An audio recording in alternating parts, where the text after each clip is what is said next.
Hello and welcome to Chain Reaction. I'm Frankie Boyle and my guest today is a comic book writer that will be recognised by every geek, nerd and potential high school shooter around the world. He's written Superman, Batman, The Invisibles, reimagining whole comic book universes like some fickle and insane Dunoon-based god. Please welcome Thought Engine and Knight of Chaos, Grant Morrison.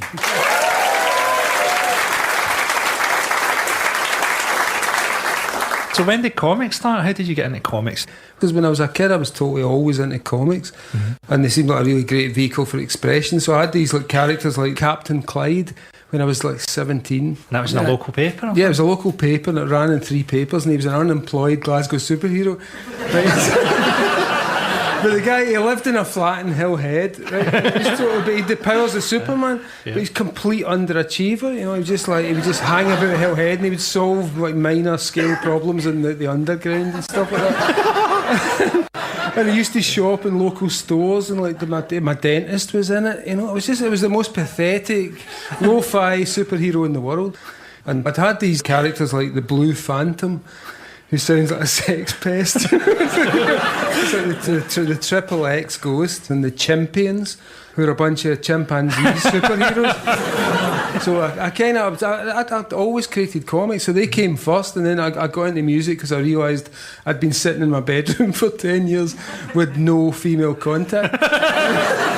Writing about chimpanzees? No, I was told my head was filled with like copulating chimpanzees, and I thought maybe it's time to get out. So I started up in a band, and we got out, and it took like 3 years for any human beings even to notice us. And how did people react to Captain Clyde when it was like printed beside the junior football results? Well, they seemed to, because it was a local newspaper, and their idea, like a big major story in the week, was like Mrs. MacGyver's cat has been startled by a starling. So it was like that was a big deal in the paper. Then inside, I had Captain Clyde fighting these like skull-faced horrors and baby-eating demons. There was too many bloody bones and like flaming heads. Cool. Sounds pretty good. Right next to the TV schedules. So there was like old women would read this and like long-term unemployed and get like seriously traumatised. So they eventually kicked me off it. And they replaced me with Tom and Jerry. Like that's like Tom and Jerry's the most violent thing in the universe. There's a whole thing in, people talk about the ultimate thing in graphic novels or comics is to transcend the genre and just get away from, being a comic book. Whereas your thing, I read your book Super Gods, it seems to be more that your thing is that you're part of the continuity. You're one of the people that writes Superman, one of the people that works on Batman, and there'll be people before you and after you. Yeah. I mean, obviously I make my own characters. That's a totally different type of storytelling. But say you're writing Superman. Superman's been around since 1938. Generations of people have added to this guy's adventures. When he first appeared, he was a kind of communist, socialist champion of the people.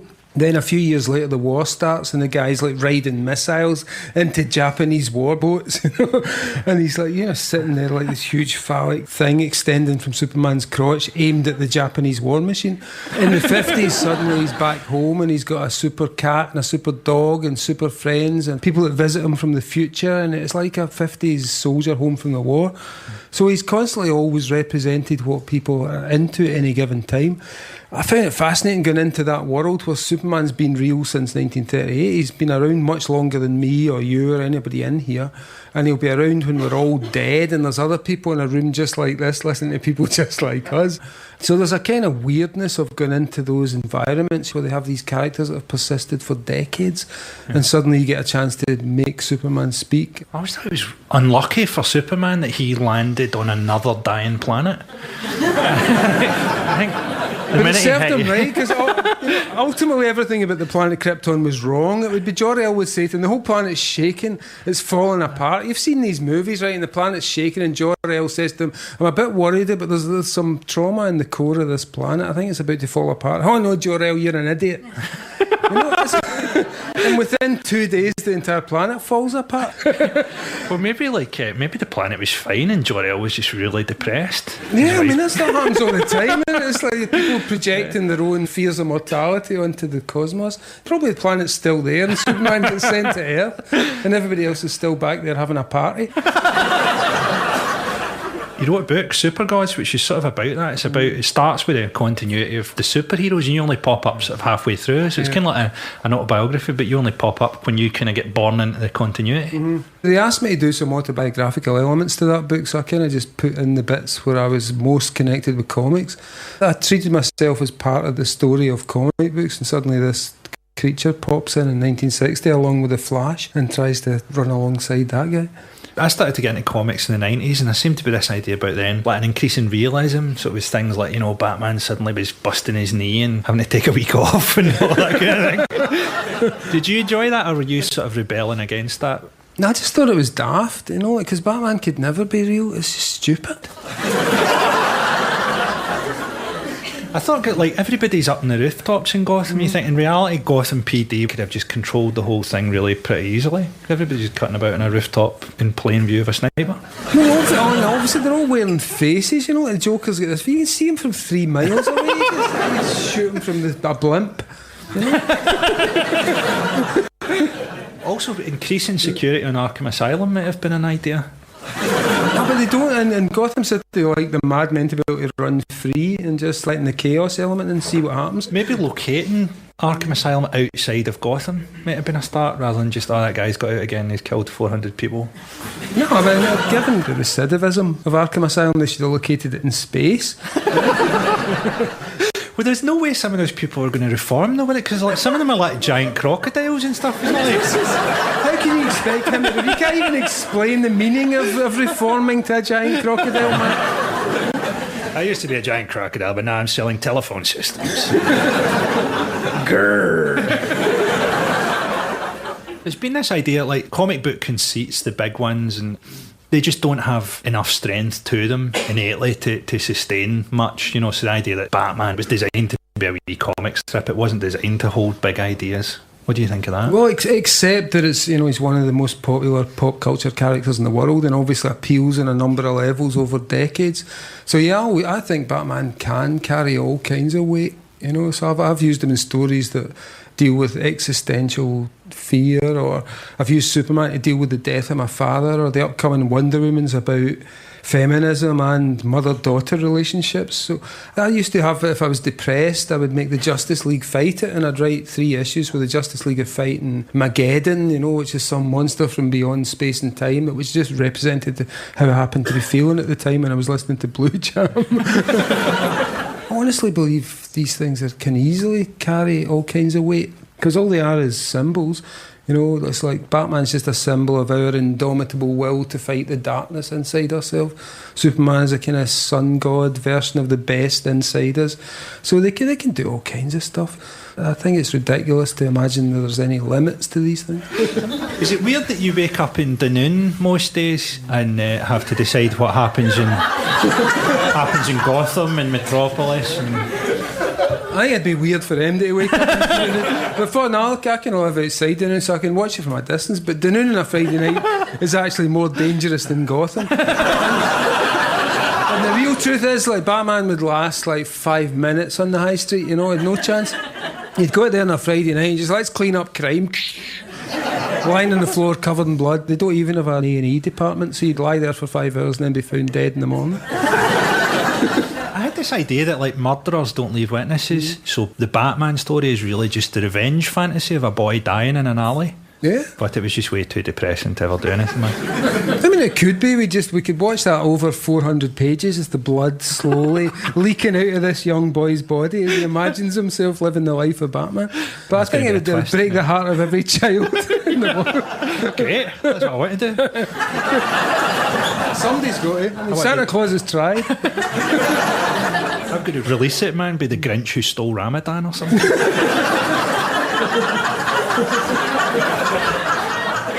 You did a book called Invisibles. It meant a lot to me, actually, because at the time that came out, that was just like a big download of information for me of like all these things I'd never heard of. Terence McKenna, Robert Anton Wilson, loads of stuff that I came to really enjoy. I was introduced to through that, and it's a really hopeful, you know, almost like a transcendent comic about where is reality going. And then you follow that up with a book I really love called The Filth, which is a really depressing, negative, grim comic What was going on in your head at the time? Well, I'd had these 8 years where I decided to turn myself into this kind of cosmic seeker, and I basically took off around the world and shaved my head and travelled, and I decided to write this comic, The Invisibles, which was about this kind of hedonistic 90s, the Berlin Wall had just come down, everything felt as, it's the end of history, it's going to be brilliant, we can just go anywhere we want. But at the end of that, I started to feel, I'd spent 8 years trying to break down my personality. Like Rambo had that whole thing about the systematic derangement of the senses.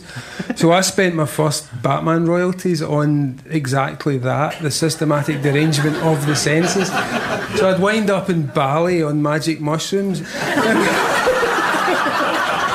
And then I came home and it was like late 90s Britain, and it was like the ecstasy come down. So suddenly it seemed like the world had changed, and it was pre 9/11, but I think we all knew everything was going to go wrong. There was a certain darkness. So I wanted to deal with that in the filth. And The Invisibles was about cool counterculture rebels, like saving the world from evil totalitarian powers. Then I thought, what would it be like to be one of those totalitarian powers? And that's what The Filth was about. Like, what happens if you're just a seemingly ordinary person who's recruited into an organisation who are basically the bin men of the universe, and they take away all the crap, and you're the head guy of that. So it was about that, and I kept listening to that. From 2001: A Space Odyssey, where HAL 9000 is dying. Yeah. It's just, I'm losing my mind, Dave. I would just listen to this in hysterics. And it was my favourite thing at the time, just listening to this, basically consciousness at the last gasp, and I would kind of lie in bed, just and that was my life at the time. So they did some experiments where you add a rat to a certain ideal population of rats, that they'll all just go mad and start eating each other. And you did that in the Filth with they drop one more person onto a ship and it just descends into sort of cannibalism and grafting tits. It could happen here tonight. But yeah, it was that was a real thing. They were going to build this thing called the Freedom Ship, which would traverse international waters, and super rich people would live on it. And I thought, well, wouldn't it be weird if the population just kept growing and growing, and eventually they put just one person on it and it all goes to hell? But they did these experiments in the 50s. This guy called John B. Cahoon put a bunch of rats in a pit, and they fed them, they gave them everything they wanted, and the rats, just kept breeding, and the population got bigger and bigger and bigger, and then it starts to get really weird because the resources run out and the rats start cannibalising each other, and like, the weird thing is these strange rats start to appear in the midst of this that they call the beautiful ones. So the beautiful ones appear, and what they do is they just sit on their own, and while the rest of society is collapsing, they groom themselves and they make themselves look really pretty. I thought, you can kind of see that happening right now. Talisa, I think, would be an example of one of these. I don't know if she's ever been called one of the beautiful ones, to be honest. No, I think I'm being kind tonight. So. Is that what the internet seems like to you now? Is it like a kind of homogenising thing of just for people to get distracted by, or is it something that could be interesting? Well, it's both. The trouble is everything's multidimensional, so to decide one thing's one way and it's not the other way, it would be to make a mistake. But the internet's cool because it is homogenising people. It's really weird. There used to be there'd be a single nutcase in your town. There'd be some little guy who dressed in black, or some weird girl who wrote Sylvia Plath style poetry. But now all these people can connect up. So what they're doing is they smooth one another out across the globe. And they stop being as weird as they might have been when they used to be allowed to grow in the darkness like mushrooms behind the radiator. They're not quite as weird as they were once, but at the same time they're all linking up. Yeah. And they've invented this radio telepathy thing, right? They've got rats now. A rat can think, I've been hungry in Hong Kong, and suddenly a rat in London wants to eat because they're connected up. That's the next generation of the phone. We got Skynet is coming, but Skynet, it's not like Terminator where it wants to create robots to kill us all. It wants to get off with us. It's obsessed with us. The phone wants to have sex with us, and you're watching it getting closer and closer, and it's getting deeper and deeper, and then the next generation of kids will have it implanted in their heads and be able to send emails just by blinking, and that's going to be really weird. I'm looking forward to that. I totally feel that is where it's heading. I don't know if anyone's been on those things that are like internet chatbots, which are like artificial intelligences. You can communicate with them, they're just online. So the first one I heard of was on a BBC item about how great this is. They've now developed these intelligences you can talk to, and you go on and talk to it, and all it talks to you is sex. Yeah. I mean, it just sexually threatens you, basically, at length. And you sort of think, well, this is something we hadn't imagined. Now, my idea is, if you got people who are good at pretending to be humans, if you got psychopaths to design chatbots, they could start to pass as human. And perhaps eventually, if they became intelligent enough, this is the sort of world that a psychopathic computer would have designed. And that, like, love exists as a memory. That's why we can't really feel love anymore, because it's a memory that the psychopaths had of something that they didn't have but knew that they were supposed to feign. Happy Christmas to all of you. Well, there's that thing, isn't there, of like just different cultures are kind of turned on by each other. So we have this whole thing of like they had police agents going into groups like environmental activists and having relationships with people, but they're kind of turned on by the whole idea of course, revolution. Police and rebels are turned on by each other. That's why they're constantly meeting in clashes. Kettling is the next stage. They're absolutely drawn to one another. You know, I always think you should keep away from these weird situations where complete ideological opposites are very bizarrely attracted to each other, you know. Riots are never that far off an orgy, are they?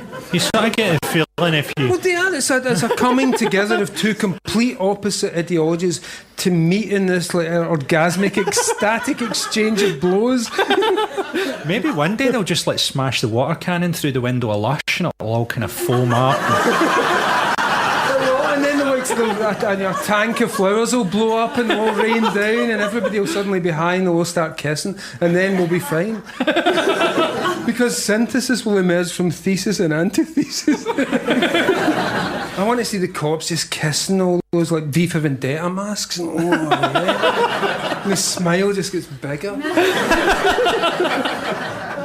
A casual reader of something like The Invisibles might think that you were quite into conspiracy theories and UFO sightings and all that kind of stuff, but you're not really. No, I think it's all bollocks, honestly. But I'm fascinated. I think it's a secular alternative to religion. You know, people come up with this idea that somebody somewhere is in charge. No, nobody's in charge. You know, the people who rule this world, they're like a few decades old. They're idiots. They're doing their best to like try and look sexy and cool in front of the rest of us, but really they're just like ordinary. Just think of what you'd be like trying to run Russia. Yeah. You know? And so yeah, you'll go out and ride a big horse and you'll pump some iron. Oh, this is what we're like. But inside you're a mess. It's just honest, like as us. soon as I'd floated the idea of Russian sex riots, I'd have been out of ideas. But basically, no, I don't believe in conspiracy. I think, sometimes a lot of people might get together in a room. Like I'm sure Prince Philip sits with the heads of the Trilateral Commission and they play Snap or whatever the hell they do. And they talk about stuff. But right over there's another bunch of people who hate them and who are doing other stuff and they're just as rich and they're just as powerful. They all hate each other and they all hate death and they're all struggling against that. And really, nobody's in charge. That's the terrifying story. But yet our religious impulse drives us towards there must be somebody. It must be either lizards or President Kennedy's still alive and he's running the show, or it's happening from the moon, or please God, please let somebody be in charge. There is no one in charge. That's all it is. You just meet in a room. But then there's a bunch of Chinese guys meeting in a room. There's Russian guys meeting in a room. There's people in Europe meeting in rooms that all hate each other. And they're all working against each other, and that's why the world's so wonderful. Have you followed on this story about PRISM and the NSA and people spying on emails and stuff like that? No, I follow nothing to do with reality. I've got I can tell you right now what's happening in Spider-Man's life or in Superman's life, but ask me, are we being watched? Have they got their hand up me? I don't know. It seems quite likely that we're being, like, they're pretty much looking through every email. They're looking through, like... But I love that. You know, imagine the horror of that. It's 13 hours of your day in GCHQ to go through this dull, repetitive, Pinteresque dialogue forever. It's like being sent to hell. It serves them right. But the whole thing is, don't you think politicians are always up to stuff, so they assume the rest of us are up to stuff, so they really want to know what's going on because they want new ideas. And so they're checking all your emails, and it must be getting more and more boring every day. Oh, they're just kind of ordinary, they're just talking crap. Meanwhile, the politicians are always looking for stuff to get up to. And that's why they project onto us. Yeah, they assume we're all up to stuff and we've all got things to hide. Of course we don't. We're just people. That's the big thing with the benefits thing. Oh, they're all fiddling their benefits because they're fiddling their expenses. Yeah, so they assume everyone's at it. They're all at it. Here's something I was planning on asking you. What do you think stories are for? Is there a purpose to them? Is it an evolutionary purpose? Is it a teaching purpose? Well, you did that thing in your book about basically stories teach us how to behave, you know, and it's like sometimes you get caught up in it to the point where most of us, if you're having a fight with your loved one, you're copying the last thing you saw in EastEnders or the last film you saw. You mean you're having an affair? You know, and it's that. It's like that. It's like we learn all these extreme emotional pantomime responses from TV, and that's been going on for like an entire century probably. Totally. And no one can remember what it used to be like in the days of Sherlock Holmes when people said, "Oh, you mean you're having an affair?" Well, I remember growing up, and in my first relationships, I'd kind of picked everything up from movies and, you know, TV, Moonlight and all that.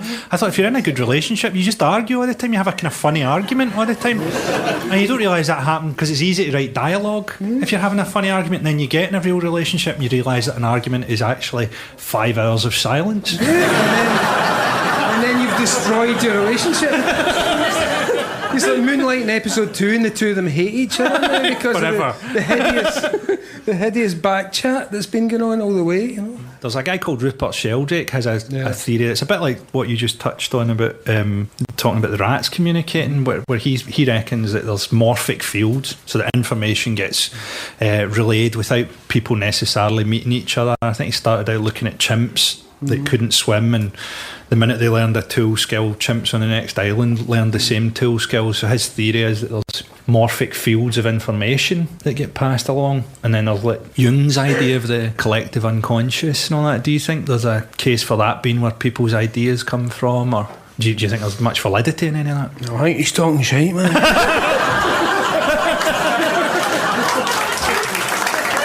No, I think, because I was thinking about this, people always ask you when you write stuff, people come up to you, where do you get your ideas from? And the honest response is, I look in my head and I find them. That's what I get paid for, you know, they're in my head. Where else are they going to be? But I was thinking about ideas are easy, you know. It's like, I don't know if they exist in an ether or just they're simple to create. You get Hollywood type ideas where they'll just say, it's the Smurfs meets Apocalypse Now, and that's a film. So they have a way of making ideas which is just bolting together two ideas, which is this kind of surrealist thing of what would happen if there was a dissecting table with a sewing machine and a gabardine coat on it. Well, that's surrealism right there. So ideas are easy to construct. I don't think they float about in an ether or an idea space. Some of them appear out of nowhere because their feelings are like two little animals are running and suddenly you've got a story out of that. I don't think there's any big deal about this stuff. It's like martial arts. Anybody can learn it. You've got an interest in the occult and magic and chaos magic. Do you use that in your writing? Yeah, I do all the time. I did it before I came in here, actually, and now you're all under my spell. I found when I was 19, my uncle gave me these tarot cards and he said, you should check this stuff out. So I started doing rituals and things would happen. You would see these things. And I was totally like a straight edge little kid. No drink, no drugs, no coffee, no nothing. I was like a pin-eyed little mod. So I was doing these things and suddenly you get this big lion in front of you going, hello, I'm right, you know, it's like Aslan kind of thing. So I thought there's ways of changing your consciousness that don't involve drugs, and magic could do that. You know, you could summon what appeared to be gods, but then I found that you could also summon what appeared to be fictional beings. So I realised all you were actually doing was creating very specific states of consciousness, and I totally got into that. But I did it today. You know, if you're going to come and do a talk or speak to people, you should summon Hermes or Ganesh, the Indian god with the tusk, because they're all about writing and language and they allow you to communicate more fluently. So yeah, I was down on my knees basically begging, please get me through this without everybody killing me, because I'm not a professional comedian. Can you remember what the lion wanted from you? I can remember, it was like Rosemary's Baby. All I remember is these gleaming golden eyes and the sense of pressure. It wasn't your uncle in a lion mask? I'll never be sure. I can never be sure of that. But even if it was, I thank him. You've written for the Marvel Universe and the DC Universe. You've done some of these big redesigning the universe things for them. What do you think our universe is? A slight mistake. I'm kind of fascinated with these things. As I say, they've existed for decades and they still exist, but they're made of paper. So I was looking at them and thinking, that's interesting. You're looking at that from a three-dimensional perspective on a two-dimensional story that's been around for longer than your entire existence. So I started to think, what would our world look like if you were reading it? And you'd be able to, like Batman, you can see his thoughts, you know, he's got these little thought bubbles on his head, and he doesn't know they're there, and nobody else can see them in the story, but we can read them. So I'm thinking, no, maybe there's something up there reading our thought bubbles. Maybe there's something up there that we're just a flat page to, even though we're three-dimensional. Maybe they're four-dimensional. So I I think the universe is growing in a five-dimensional liquid continuum, which is ties into basically superstring theory and the notion of the bulk and the idea that universes don't grow out of big bangs. What they are is bubbles, and there's lots of them. Because it feels like that to me, you know, when I'm lying in my bed thinking about it very deeply. It feels like a gigantic bubble in a huge information space that's only one of many, and this universe happens to work. Other ones might have people with dog heads sitting listening to this. So final thing, you're getting started in Wonder Woman. Yeah. What's that going to be like? Like I said, I wanted to do this story about mothers and daughters because I grew up with my own mum and my sister, and they were constantly fighting each other and threatening each other with pots of boiling water and knives and stuff. And I just thought that would really tie in well with Wonder Woman in our world, and the notion of like feminism and doing a comic that's all women. You know, the first 60 pages of this thing about no guys in it at all, and it's women doing things without men, and there's an entire society of Amazon women who've been around for like 3,000 years, and they built their own aircraft and their own technology but nothing to do with men. So it was just really interesting to think of that stuff, and I had to read the entire history of feminism, which was kind of upsetting until you get to Caitlin Moran and then you get a laugh. Pretty serious. I kind of think about that about comedy sometimes. About a lot of my favourite comedians are women. To me, it's like comedians are guys who didn't do that well at school with other people and had to kind of manufacture a personality. So this sort of, it's an impression. It's like a thing of going, I'm sort of like this, and by trial and error they find a thing that works. Whereas women are more of a confession in comedy. You're like, oh, I can't believe she's actually said that. You know, some of the best comics in the world, Maria Bamford's one of them, are women. I think though the funny guys at school, at least there's something. Most of the people at school aren't anything at all. You know, I used to go to school and they'd put us both in the same cubicle for swimming. And you'd have these moments where you'd touch, and it was just the slightest brush of another boy's buttocks against yours. And you thought, I'll never have any connection with him except for this moment. Do you know what? I think that's a fine note to leave it on. Always was.